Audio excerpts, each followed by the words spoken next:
이제 날씨가 한풀 꺾이는 것 같습니다. 아침 저녁으로는 선선한 바람이 아주 살짝 불어오는 듯 그런 느낌이 듭니다. 여러분, 이솝 우화 중에 이런 이야기가 있는데요. 어느 날 독수리를 대장으로 하는 날짐승과 사자를 우두머리로 하는 들짐승 사이에 싸움이 일어납니다.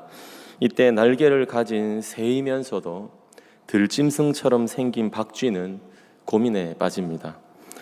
어느 편에 들지에 대한 고민이었지요. 한참을 고민하던 박쥐는 새들이 이기면 날개를 펴고 돌아다니면서 날짐승 편이 되고, 들짐승이 이기면 날개를 접고 쥐처럼 다니면서 들짐승 편이 되는 그런 묘안이었습니다. 기가 막힌 이 묘안으로 인해 박쥐는 전장 중에 어느 쪽에 적도 되지 않고 무사히 잘 지냅니다. 그러다가 전쟁이 다 끝나고 날짐승과 들짐승이 만나 악수할 때 박쥐는 날짐승에게 버림받고 들짐승에게는 외면받는 그런 가련한 왕따가 되어서 우리가 잘 알듯이 박쥐가 어두컴컴한 동굴에 숨어 살게 되었다라고 하는 그런 이솝우화의 이야기가 있습니다. 주 안에 사랑하는 성도 여러분, 예수 그리스도를 주로 고백하고 이 땅을 믿음으로 살아왔고 앞으로도 믿음으로 살아가야 되는 우리들에게도 여러분이 이솝우화에 나오는 박쥐와 같은 그런 고민이 우리에게 있을 수 있습니다. 하나님 나라 저 천국의 시민임에도 불구하고 우리는 이 땅에서 살아가야 되죠. 그렇게 우리가 살아가는 삶의 연장 속에서 박쥐와 같은 고민, 갈등을 하게 됩니다. 믿음으로 살아갈 것인가, 아니면 적당히 조금 타협하면서 조금 편안하게 살 것인가, 믿음의 삶과 적당한 삶 그 사이에서 고민하게 될 때가 참 많이 있는 것을 우리가 삶을 살아가면서 경험하게 되는 것 같아요. 예수 그리스도를 믿음에도 불구하고 여러분 삶 속에서 적당히 타협하면서 살면 여러분 우리의 삶에 박쥐와 같은 고민하지 않아도 되지 싶습니다. 그런데 여러분 적당히 타협하지 않고 하나님께서 우리에게 주셨던 이 말씀대로 믿음으로 살려고 하면 박쥐와 같은 고민을 하지 않을 수가 없더라고요. 여러분 43년이라는 짧은 인생을 살아온 저 역시도 이런 고민들을 참 많이 하면서 그렇게 살아왔지 싶습니다. 어쩌면 지금도 그 고민을 하면서 살아가고 있고요. 죄송하지만 목사임에도 불구하고 저는 넘어질 때가 참 많이 있다는 것을 알고 있습니다. 급하다는 이유로 넘어지고, 시간이 없다는 이유 때문에 넘어지고, 자녀가 아프다는 이유로, 기타 여러 가지 많은 이유로 넘어지고 믿음으로 서지 않고 타협할 때가 참 많이 있는 것을 여러분 제 삶을 돌아봐도 많이 있다는 것을 제가 압니다. 사랑하는 성도 여러분, 우리 모두는 박쥐와 같은 고민, 갈등의 선상에서 살아갑니다. 여러분, 그러면 어떻게 하면 박쥐와 같은 그런 고민을 하지 않고 오늘 말씀의 제목처럼 믿음으로 우리 각자 앞에 주어진 믿음의 경주를 우리가 그렇게 다 하고 달려갈 수 있을까요? 여러분, 오늘 읽은 히브리서 11장은 믿음이 무엇인가를 우리에게 분명하게 보여줍니다. 바라기는 오늘 본문을 살피는 가운데 하나님께서 주시는 은혜가 우리 각자의 마음에 깃들기를 주님의 이름으로 축복합니다. 성도 여러분, 히브리서 11장은 믿음장으로 잘 알려진 그런 본문이죠. 우리가 믿음이 무엇인가라고 물을 때 대부분의 교회, 대부분의 성도님들이 이 11장을 딱 언급하면서 믿음에 대해서 말씀을 하시는 것을 제가 자주 봅니다. 여러분, 특별히 전문맥인 10장 38절을 보면 의인은 믿음으로 말미암아 살리라 라고 그렇게 말씀했습니다. 그리고 오늘 히브리서 기자는 오늘 본문이 있는 11장에 와서 믿음으로 사는 것이 무엇인지를 11장 전체를 가지고 믿음에 대해서 설명하고 있는데요, 우리가 읽진 않았지만 오늘 본문 1절을 보면, 히브리서 11장 1절을 보면 믿음은 바라는 것들의 실상이요 보이지 않는 것들의 증거니라고 말하면서 믿음의 정의에 대해서 언급하고 믿음의 특징에 대해서 말씀해주고 있습니다. 그리고 4절부터는 믿음으로 살았던 믿음의 선진들, 그러니까 믿음의 수많은 선배들의 그 삶, 그 이름을 계속해서 열거하면서 믿음으로라고 하는 그런 믿음으로의 퍼레이드가 11장에 계속해서 이어지고 있는 것을 볼 수 있습니다. 성도 여러분, 믿음으로 아벨은 누구보다 더 나은 제사를 드렸습니까? 가인보다 더 나은 제사를 드리죠. 믿음으로 에녹은 하나님을 기쁘시게 하는 삶을 살았습니다. 믿음으로 노아는 무엇을 지었습니까? 방주를 짓죠.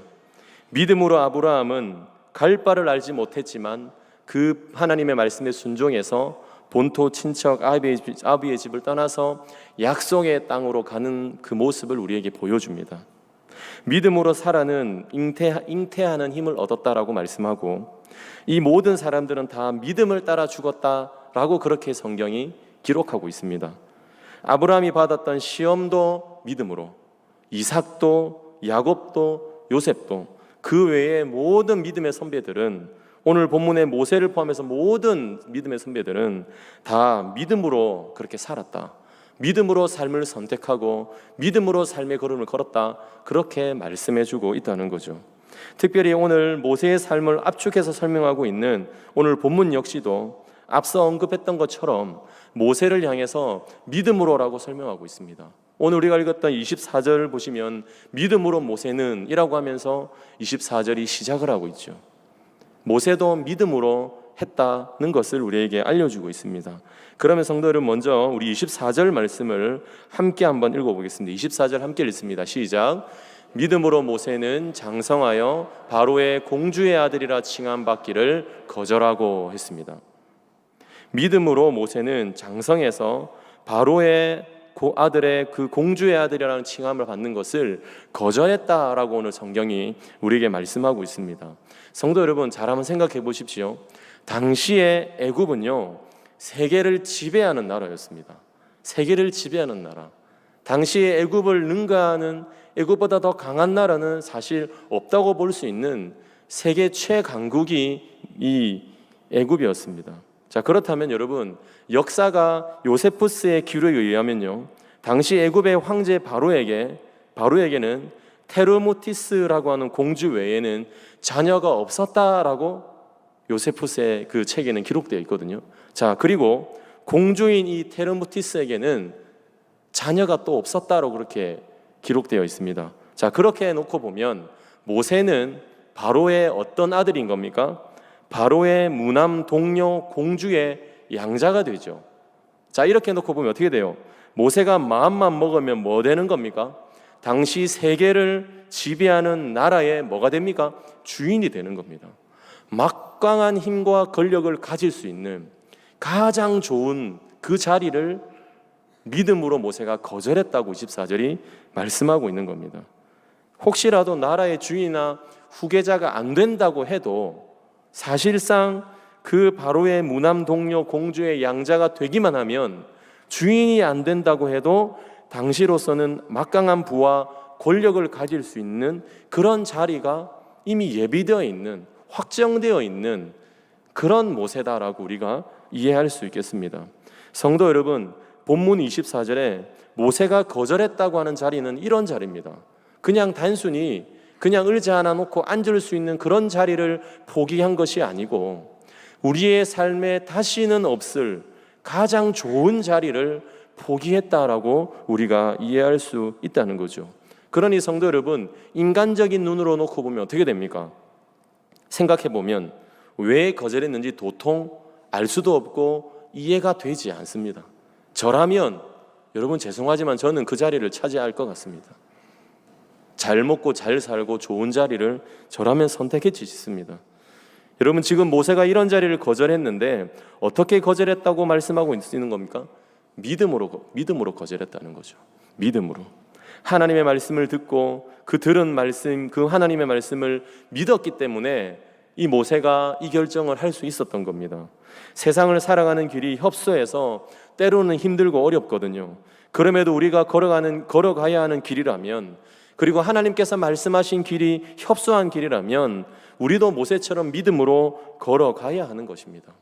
성도 여러분, 사도행전 7장 23절을 보면요, 이렇게 말씀하고 있는데요, 제가 한번 읽어드리겠습니다. 사도행전 7장 22절과 23절을 보면 모세가 애굽 사람의 모든 지혜를 배워 그의 말과 하는 일들이 능하더라. 나이가 40이 되매 그 형제 이스라엘 자손을 돌볼 생각이 나더니 라고 말씀하고 있습니다. 들었던 하나님의 말씀이 생각이 나고 움직였던 겁니다. 그 결과 모세는 바로의 공주의 아들이라는 당시 최고의 자리를 거절한 것이죠. 하나님의 말씀을 따라서 첩소한 길을 선택한 겁니다. 당시 최고의 자리를 거절한 모세는 어떻게 합니까? 우리가 성경 읽었잖아요. 당시에 종족을 괴롭히는 애굽 사람을 뭐 합니까? 죽여버리죠. 죽이고 나서 모세는 이후에 광야로 갑니다. 광야라고 하는 곳에서 그 훈련의 장소에서 모세는 하나님을 다시금 제대로 만나게 되고 거기에서 하나님의 사람으로서 살아가야 되는 확실한 그런 훈련들을 배우게 되는 것을 우리가 성경을 통해 보게 되죠. 그러나 여러분, 한편으로 보면 믿음으로 거절한 삶의 결과가 어떻습니까? 그렇게 좋아 보이지는 않습니다. 도망자 신세가 되었고 아무것도 없는 허허벌판의 광야로 가서 거기서 살아야 되는 일들이 이 모세에게 주어졌다는 거죠. 광야에서 40년을 사는 거예요. 아주 긴 시간 동안 광야에서 힘들게 살았던 거예요. 아주 힘든 시간을 보내기 시작합니다. 그러나 여러분, 이 선택이요, 모세를 모세되게 합니다. 우리가 성경을 통해 읽고 있는 모세가 이때 만들어졌다라고 보아도 과언이 아니지요. 성도 여러분, 이제 이어서 25절을 보십시오. 25절을 보면 도리어 하나님의 백성과 함께 고난받기를 잠시 죄악의 낙을 누리는 것보다 더 좋아하고 라고 성경이 우리에게 말씀하죠. 바로의 공주의 아들이라는 당시 최고의 자리를 거절한 이유가 여러분 무엇입니까? 공주의 아들이라는 자리보다 더 좋은 자리가 있었다는 거예요. 더 값진 자리가 있었다는 거죠. 우리 눈에는 보이지 않지만 하나님께서 주시는 놀라운 은혜의 자리가 모세에게는 보였고 그 자리 때문에 믿음으로 그 자리를 거절했다고 말씀하고 있는 겁니다. 모세가 공주의 아들이라는 자리를 거절한 이유는 이것 때문입니다. 하나님의 백성으로 살기 위함입니다. 더 좋은 자리가 어떤 자리입니까? 더 잘 살게 되는 그런 자리입니까? 그거 아니거든요. 힘들게 살고 어렵게 살고 내 삶이 조금 피폐해진다 할지라도 하나님의 백성으로 살아갈 수 있는 그 자리를 모세가 선택했다라고 하는 사실입니다. 공주의 아들이라고 하는 잠시 누릴 수 있는 죄악의 자리가 아니고 하나님의 백성으로 살아가는 영원한 그 자리를 모세가 선택했다라고 하는 말씀인 겁니다. 잠시 누릴 수 있는 자리 말고 지금은 고난이고 지금은 힘들고 지금은 그런 어려운 길들이 가득한 길이지만 나중에는 뭐 하는 자리입니까? 은혜가 가득한 자리인 하나님의 백성으로 살아가는 그 자리를 모세가 선택했다는 거죠. 하나님의 백성과 함께 고난받는 그 좋은 것을 선택한 것입니다. 무엇으로요? 믿음으로요. 믿음으로 그 길을 선택한 겁니다. 주 안에 사랑하는 재송제일의 가족 여러분, 이 길은요, 믿음의 눈으로 보지 않으면, 믿음으로 살지 않으면 여러분 보이지 않는 길입니다. 믿음으로 살지 않고 믿음으로 보지 않으면 잠시 누리는 죄악된 그 길이 더 크게 보일 수밖에 없는 그런 길입니다. 더 좋아 보일 수밖에 없습니다. 여러분, 에덴 동산을 떠올려 보십시오. 에덴 동산에 있던 선악과가 어떻게 보였습니까? 보암직했고 먹음직했고 탐스러웠다고 성경이 말씀하거든요. 잠시 누릴 수 있는 죄악의 길은 여러분 그렇게 보입니다. 지금 딱 보기에는 너무 탐스럽고 보암직하고 먹음직스럽거든요. 그래서 우리가 그 길을 혹해서 딱 선택하면 그때부터 우리의 삶에 어려움이 찾아오는 겁니다. 여러분, 믿음의 눈이 아니면 세상의 많은 것들에 우리의 눈과 귀와 마음은요 반드시 움직일 수밖에 없게 되어 있습니다. 반드시 움직일 수밖에 없게 되어 있습니다. 믿음으로 살지 않으면, 그래서 죄라는 것에 빠지면 실체를 볼 수가 없거든요. 마냥 좋아 보이고 그냥 즐겁고 그곳에 가면 쾌락이 있는 겁니다. 잠시 누리는 그 죄악된 그 길이 너무나도 영광스러운 자리로, 은혜의 자리로 둔갑해서 보여지게 되는 것이죠. 그래서 절대로 보이지 않습니다. 지금 내가 선택하는 것이 가져올 참담한 결과를 보지 못하는 거예요. 믿음의 눈으로 보지 않으면 그 길이 안 보이는 거죠. 믿음으로 살아가지 않는 우리의 삶은 늘 이렇습니다. 성도 여러분, 그렇지 않습니까? 짧은 43년을 살아온 제 인생 속에도 믿음의 눈으로 보지 않았던 그런 길들은요 믿음으로 살지 않았더니 제3권도 일어났던 여러 가지 풍파들이 얼마나 많았는지 모릅니다. 다들 경험해 보시지 않았습니까? 믿음으로 살지 않을 때 우리 앞에 일어날 일들이 얼마나 비참하고 참혹한 결과를 가져오는지요. 세상을 선택하면 좋아 보일 것 같고, 세상에서 주는 여러 가지 것들을 손에 쥐고 그곳에서 살아가면 굉장히 부와 풍요를 많이 누릴 수 있는 것처럼 느껴지지만, 그러나 그곳에서의 삶이 끝이 아니더라고요. 가지면 어떻게 됩니까? 더 많이 가지고 싶은 거예요. 더 많이 가지면 더 많이 가지고 싶은 거예요. 이 정도 올라가면 그만일 줄 알았는데 더 위에 자리가 또 있는 거예요.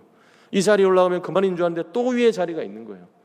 우리가 죽을 때까지, 주님 앞에 가는 그날까지 우리의 마음이 채워지지 않는 그런 잠시 죄악을 누리는 그 낙들 앞에서 살아가면 여러분 답이 없는 인생이 되더라고 하는 사실입니다. 지금 내가 선택한 이 길이 어떤 참담한 결과를 가져오는지 우리가 모르더라는 거예요. 여러분, 오늘 본문 25절을 다시 한번 보십시오. 죄악의 낙을 누린다고 할 때 앞에 붙어있는 단어가 무엇입니까? 잠시입니다. 잠시.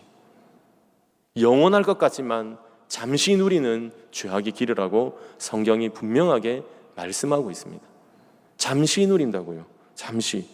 잠시 누리는 그 낙이 지나면 이제 눈이 열립니다. 무엇이 보입니까? 그때서야 비로소 이 길이 허탈했고 이 일이 허무하고 고통이었다는 것을, 그 수많은 것들을 고통으로 대가로 우리가 받아내야 되는 것들이 있더라는 겁니다. 그래서 힘들고 어려워도 믿음의 길을 선택하는 겁니다. 모두 다가 아니라고 말해도 하나님의 말씀이 이게 맞다 그러면 그 믿음의 길을 예스하고 선택하는 거예요. 모든 사람이 예스라고 할 때 아니면 아니다라고 말할 수 있어야 되는 거죠. 믿음으로 그것을 선택해 가는 거죠. 죄의 낙을 누렸기 때문에 허탈과 허무와 고통을 대가로 받게 되는 겁니다. 그러나 성도 여러분, 믿음으로 살아가는 사람은 다른 거예요. 믿음으로 살면 사는 사람은 알고 있는 거예요. 아무리 좋은 것으로 치장하고 세상에서 주는 여러 가지 보이는 것들이 아무리 좋아 보여도 그것이 잠시라는 것을 우리가 알게 되더라는 겁니다. 그래서 그것을 선택하지 않고 믿음으로 거절하고 무엇을 선택하는 겁니까? 무엇을 선택하는 겁니까? 더 좋은 것인 하나님의 백성으로 사는 그 믿음의 자리를 선택하는 거죠. 오늘 살아가는 우리가 선택해야 된 자리는 이 자리인 겁니다. 어떠한 것이 찾아와도, 그 무엇으로도 나에게 유혹이 찾아와도 잠시 누릴 수 있는 죄악의 자리가 아니고 하나님의 백성으로 살아갈 수밖에 없는 그 자리를 선택해야 되는 것이죠. 한 걸음 더 나아가서 모세는요, 이 땅에서의 삶이 비록 힘들고 어렵고 지치고 넘어지는 일이 일수이지만 그럼에도 하나님의 자녀로 살아가는 일이 더 중요하게 여겼다라고 말씀하고 있습니다. 그래서 모세는 하나님의 자녀로 살아가는 일을 더 좋게 여겼다, 오늘 본문 26절이 말씀하고 있는 겁니다. 사랑하는 성도 여러분, 26절에서 여겼다, 여기다 이 말은요, 주의 깊게 생각했다 혹은 검토하고 생각했다라고 하는 의미를 가지고 있습니다. 그러니까 모세가 뭐인 겁니까? 세상의 삶과, 다시 말해서 바로의 공주의 그 아들의 그 자리하고 하나님 앞에서의 살아가는 그 삶을 놓고 검토하고 생각했던 겁니다. 주의 깊게 생각했던 거예요. 그렇게 주의 깊게 생각하고 검토하고 생각해봤더니 뭐가 더 좋은 자리였던 겁니까? 아무리 곱씹고 곱씹어 봐도 하나님 앞에서의 삶이 더 좋게 여겨졌던 겁니다. 그래서 믿음으로 선택한 거예요. 하나님의 백성으로 살아가기를. 그래서 사도행전 7장이 그렇게 말씀하고 있는 겁니다. 40세가 되었을 때 자기 백성을 돌아볼 마음이 생겼다는 거예요. 사랑하는 성도 여러분, 그렇다면 오늘을 살아가는 여러분, 우리는 무엇을 바라보고 계십니까? 우리는 무엇을 바라보면서 살아갈까요? 좋은 아파트에서 사는 것을 원합니까? 좋은 차 타는 것을 원하십니까? 여러분, 사역자들의 경우 전부는 아니지만 서울에서 유명하다고 하는 교회에서 사역하기를 원하는 사역자들이 참 많이 있다는 것을 제가 심심찮게 보게 됩니다. 우리 김병일 목사님도 잘 아시겠지만 함께 신대원을 다녔으니까요. 신대원 다닐 때 어느 전사님들의 대화를 우연히 듣게 된 적이 있습니다. 학교 내에 헬스장에서 운동하고 있는데요, 두 사람이 운동하면서 이런저런 이야기를 주고받는 것을 옆에서 운동하다 듣게 되었습니다. 한 전도사님이 이렇게 말합니다. 지금 목사님이 되었겠죠. 한 전도사님이 이렇게 말합니다. 그때가 추석이 지나고 명절이 지난 때였던 것 같아요. 이번에 교회에서 아무개 집사님이 버버리에서 셔츠 사주셨다라고 이야기해요. 그러자 듣고 있던 옆에 전사님이 이렇게 대답합니다. 나는 닥스에서 정장을 선물로 받았다고 이렇게 말하더라고요. 그랬더니 언제 나는 우리는 그때 언젠가는 또 명절에 소고기를 냉동이 아니고 냉장으로 된 소고기를 주시더라. 그랬더니 옆에 있는 전사님이 나는 냉동으로 줘가지고 기분이 좀 안 좋았다 이런 얘기들을 주고받는 걸 들었습니다. 여러분 제가 이 대화를 듣는데요 마음이 굉장히 무너지는 거예요. 하나님의 사람으로 사역하겠다고 온 사람들이 이런 대화를 주고받고 있는 거예요. 여러분 사역자가 왜 닥스 정장 입어야 됩니까? 왜 사역자가 닥스 정장 받는 것을 당연하게 생각해야 됩니까? 소고기 냉동으로 받으면 안 됩니까? 주신 분의 마음이 중요하지 않습니까? 그거 아니고 작은 것 주셔도 감사함으로 받는 게 맞는 것 아닙니까? 믿음으로 내 앞에 주어진 삶을 사는 것이 아니고 세상의 선과 기준으로 삶을 살아가기를 이미 시작부터 이렇게 출발을 그렇게 하고 있는 전사님들을 제가 신대원에서 보게 되었습니다. 사랑하는 성도 여러분, 이것이 사역자들만의 문제가 아니지 않겠습니까? 이 땅을 살아가고 있는 모든 성도들의 문제가 여기에 걸리지 않겠습니까? 여러분은 무엇을 중요하게 생각하고 선택하면서 그렇게 살아가고 계십니까? 여러분 우리는 믿음으로 모세처럼 잠시 죄악을 누리는 그 길이 아니라 하나님의 자녀로 살아가는 길을 선택하고 그것을 더 중요하게 여기고 잠시가 아닌 영원한 자리, 하나님의 자녀의 자리를 선택하고 계십니까? 우리는 모두 모세가 했던 선택을 해야 될 줄로 믿습니다. 잠시 누릴 수 있고 즐길 수 있는 세상이 아니고 우리는 반드시 하나님을 선택하고 그것을 더 좋게 여길 수 있기를 주님의 이름으로 축복합니다. 여러분 그것이 비록 힘든 길이라 할지라도 그래도 우리가 그 길을 선택해야 되는 겁니다. 세상의 것들에 병들고 세상에 녹아있는 이 말 안 듣는 육신을 복음으로 꽁꽁 싸매서라도 모세가 했던 선택을 해야 되는 것이죠. 힘들 수 있을 겁니다. 선택하는 그 자체가 굉장히 어려울 수 있을 것입니다. 왜냐하면 주위의 모든 사람들이 그거 선택해라고 말할 거거든요. 주위의 모든 사람들이 이게 맞다고 얘기할 거거든요. 그런데 우리의 마음에 들었던 하나님의 말씀이 움직일 겁니다. 그거 아니라고요. 그럼 그때 그걸 선택해야 되는 겁니다. 여러분 그러면서 모세는 하나님께서 주실 은혜를 바라보았다 26절 마지막에 말씀하고 있습니다. 무엇을 바라보았습니까? 이는 상주심을 바라봄이라 말씀했습니다. 이는 상주심을 바라봄이라. 이 땅에서의 삶은 힘들고 지칩니다. 여러분 힘들고 지쳐요. 한 산을 넘으면 다른 한 산을 마주합니다. 43년의 시간 살아오면서 하나 넘으니까 하나 오더라고요. 하나 넘으니까 또 하나 오고 힘들게 이거 넘었더니 더 큰 게 앞에 딱 서 있는 거예요. 이거 큰 거 넘었더니 더 큰 게 눈앞에 있는 거죠. 더 큰 게 눈앞에 왔는데 얘는 언제 사라질지 모를 정도로 아직도 제 삶 가운데 계속 가고 있어요. 저는 계속 넘으려고 올라가는데 얘는 점점 커지는 느낌이, 이 산이 계속 커지는 느낌이 있더라는 거죠. 이런 소리 저런 소리 듣지 않아도 되는 지나가는 바람과 같은 소리를 계속 들어야 되는 것이 우리네 인생이더라고요. 그래서 너무 힘이 듭니다. 너무 지치고 마음이 무너집니다. 일어설 수 없는, 이제 힘이 다 빠져서 하나님 이제 도저히 못하겠습니다. 이제는 믿음으로 선택을 이제는 안 될 것 같아요. 하나님 안에서 누리는 풍요가 무엇인지를 알겠는데 이제는 하나님 제가 에너지가 다 소진돼서 더 이상 못할 것 같아요 라고 하는 그 정도, 그런 말이 나올 정도로 지치고 무너지는 때가 있더라는 거죠. 그리고 어쩌면 우리 재성저에게 성도님들 가운데 어쩌면 지금 그 길을 걸어가고 계시는 줄도, 그런 그 길을 걷고 계신 분이 계시는 줄도 모르겠습니다. 사랑하는 성도 여러분, 수없이 많은 일로 지치는 인생의 여정이지만 여러분 요한계시록 21장 4절의 말씀은요, 우리의 눈물을 닦으실 날이 온다라고 말씀합니다.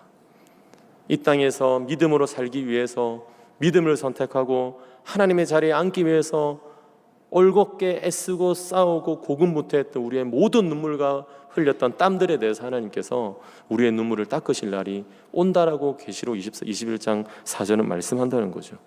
성도 여러분, 저는요 이 눈물을 닦으신다는 이 말씀이 주님이 주시는 상이라고 여겨집니다. 아무것도 주시지 않아도 이 땅에서의 모든 것을 다 하고 주님께서 부르시는 그날 천국 갔을 때 여러분 한번 상상해 보십시오. 주님께서 이렇게 말씀하는 거죠. 고생했다는 거죠. 잘 인내했다고 말씀하는 거죠. 믿음으로 잘 살았다는 거죠. 아무 말을 하지 않아도 주님이 우리의 눈물 닦으시고 어깨 토닥이면서 내가 안다고 말씀하실 때, 여러분, 그것이 상주심이 아닌가 여겨집니다. 네가 어떤 모습으로 살아왔는가 내가 다 안다, 괜찮다, 고생했다고 말씀하시고 싶습니다. 주 안에 사랑하는 성도 여러분, 지난 3일간 믿음으로 무엇을 거절하셨습니까? 지난 3일간 여러분의 삶 가운데 믿음으로 무엇을 거절하면서 주님 선택하고 사셨습니까? 믿음으로 무엇을 더 좋게 여기셨습니까? 히브리서 11장이 말씀하고 있는 믿음으로 살아가는 우리가 되기를 원합니다. 여러분, 그것을 선택하기를 바랍니다. 모세가 보여주었던 믿음으로 살아가는 그 삶으로 살아야 여러분 앞에 앞선 그 예화의 내용처럼 박쥐가 했던 고민을 하지 않을 수 있습니다. 둘 사이에 끼어서 그냥 살아가는 삶이 아니고 철저하게 하나님의 백성으로 코람되어 하나님 앞에서 믿음으로 살아가는 그 삶을 선택하고 걸어갈 수가 있는 것입니다. 여러분, 그럴 때요, 우리 모두 하나님께서 기뻐하시는 삶을 살아낼 수가 있는 것이죠. 여러분, 언젠가 한 목사님께서 저에게 이런 말씀하셨습니다. 최 목사, 만약에 둘 중에 선택해야 하는 선택지가 주어진다면 최 목사, 힘든 쪽을 선택하면 좋겠다, 이렇게 말씀을 하셨습니다. 힘든 쪽을 선택해야 최 목사가 사는 길이라고 그렇게 말씀해 주시더라고요. 청소하는 일이면 청소하는 일을 선택하고, 여러 가지 많은 일 중에 섬기는 일이 운전이라면 운전해야 될 일 중에서 가장 멀리 갔다 오는 그 자리의 운전을 먼저 자리에 앉아서 선택하는 게 맞는 것 같다라고 그렇게 저에게 말씀해 주셨습니다. 내가 보기에 좋은 길, 좋은 선택지가 아니고 하나님 보시기에 좋은 길이 더 좋은 길로 여기는 우리 재송제일교회 모든 가족들이 되시기를 주님의 이름으로 축복합니다. 성도 여러분, 협소합니다. 좁습니다. 그 길이 우리의 길이라도 선택해야 됩니다. 그럴 때 교회에 평안이 있고, 그럴 때 내 옆에 지체를 제대로 섬길 수 있는 것입니다. 여러분, 그럴 때 믿음으로 살아가는 삶의 모습을 내가 속한 공동체 안에서 보일 수 있는 겁니다. 그럴 때 말보다 삶이 있는 믿음으로 살아가는 모습들을 보여줄 수 있는 것이지요. 주 안에 사랑하는 재송제일교회의 모든 가족 여러분, 아무쪼록 우리 안에요, 히브리서 11장의 믿음의 선배들의 모습과 삶처럼 믿음으로 살아서 하나님의 살아계심을 선포하게 되기를, 그런 놀라운 일이 일어나기를 주님의 이름으로 축복합니다. 그래서 하나님의 마음을 시원하게 하는, 하나님의 마음을 답답하게 하고 걱정과 염려를 드리는 게 아니라 하나님의 마음을 시원하게 하는 재송제일교회의 모든 가족이 되시기를 사랑하는 우리 주님의 이름으로 기대하고 축복합니다. 우리 말씀 생각하면서 우리 이 시간에 함께 한번 기도하면 좋겠습니다.